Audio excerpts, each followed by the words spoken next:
Hey guys, just wanted to show you a really cool thing I learned this summer from my sister Val. Shout out Val. Okay, so I grew up, my mom loved sprouting alfalfa sprouts, and I never really paid attention to how she did that. But this summer, we lost my mom in May, and this summer my sister started showing me how easy it was to do. So because of the crazy times we're in, I was like, I remember alfalfa sprouts, and I think they taste really fresh and green and like healthy microgreens. And I was just trying to see, oh, what if my kids like those? That would be cool if they like them, because then I would be able to get them grow microgreens in my house, not have to leave the house to go get fresh green veggie type of stuff. So here's what I want to show you. I got these, they're special organic alfalfa sprouts, specifically grown for sprouting in your kitchen. So you can't just grow anything. You have to kind of research that a little bit.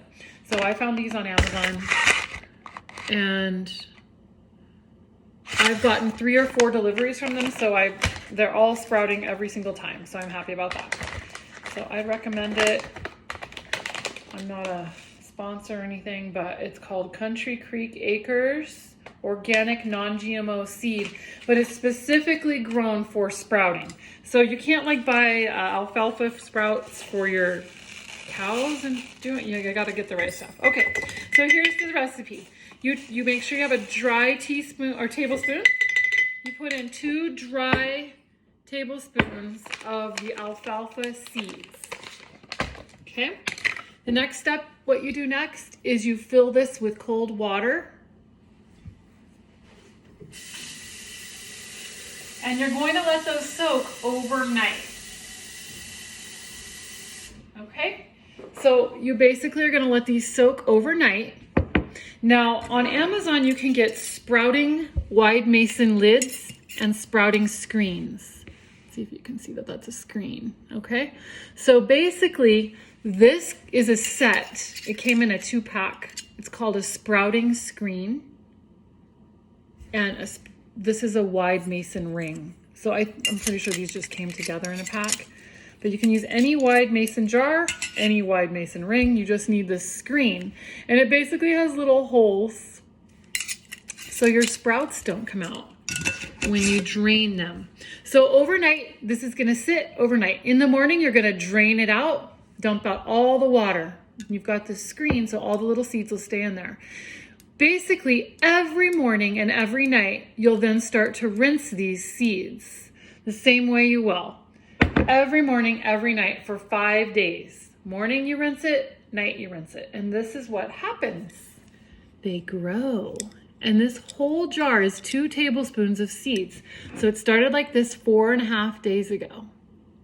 Okay? So here's what you do. You dump out all that water, and then every morning and every night, this is your stuff.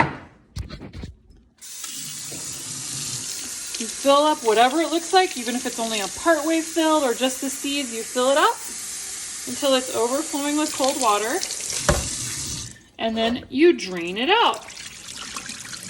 And you want to drain it thoroughly and give it a shake. Now at the beginning, the seeds are only like 1/4 of the bottle, but they start to grow. And then you want to shake it. You can hear them separating. You want to shake it. Make sure you get all the water out, but you don't want to touch it. It just sits on your counter. Okay, and then there's these little racks.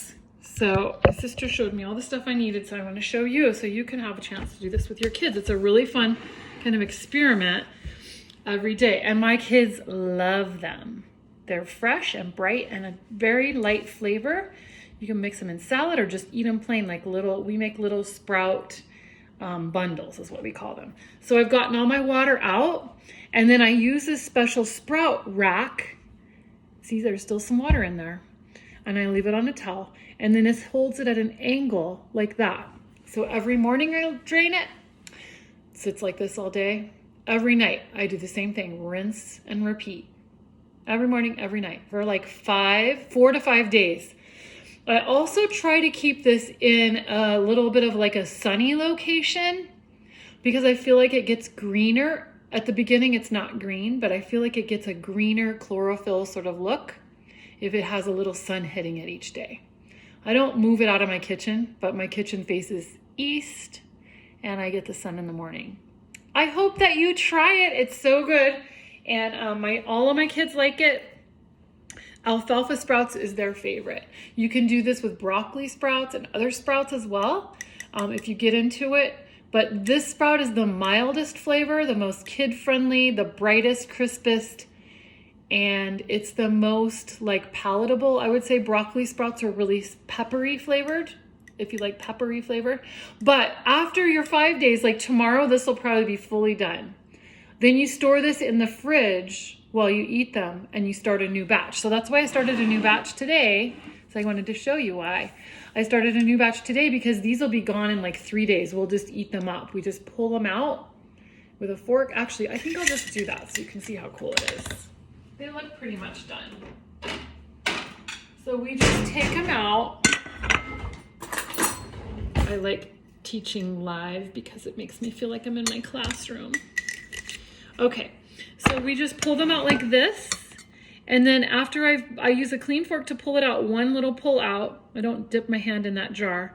And then I kind of like portion it for my kids into little like sprout bites or mountains. Now these aren't as green as some of the other ones, so I will let these sit in the window or in the sun another day. But just so you can see, and they're totally sprouted, so they're edible.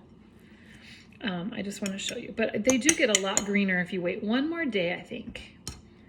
So let's move that. So good. One of my kids is wanting to come have some. Okay, so here's how we eat them. You can use a fork, but this is how we like them. They're so good. Crispy, crunchy, and I grew them in my kitchen, and I didn't have to go to the store. And they're microgreens.